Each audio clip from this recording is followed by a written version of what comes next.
Hello বন্ধুরা, আজকে আমরা শিখব মানব সভ্যতার প্রথম ছবি ঠিক কিরকম ছিল। চলো ঘুরে আসি আলতামিরার গুহা থেকে।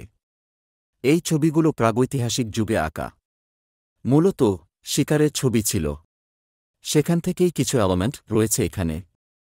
এবার আসব আর্টের প্রিন্সিপলে। যে কোনো আর্ট মূলত এই 6 প্রিন্সিপাল ব্যবহার হয়। এটা জরুরি না যে সব প্রিন্সিপাল ব্যবহার করতে হবে। এগুলো অনেক ডিটেইলস আলোচনা হবে। এবার দেখে নেব কেভ পেইন্টার্সদের কাজে এসব ছিল কিনা।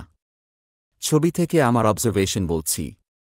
ছবি তুলো সব মেমোরি থেকে আঁকা, কারণ এরকম অ্যাকশন সিকোয়েন্স ওয়েব দেখে আঁকা সম্ভব না। এটাই একজন আর্টিস্টের প্রথম স্কেল, মেমোরি ড্রয়িং। বাকি এই ছবিতে কি কি প্রিন্সিপাল ব্যবহার হয়েছে আমার অবজারভেশন দিলাম। তোমরাও দেখো, কমেন্টে জানাও। আজ এই অবধি, আবার দেখা হবে।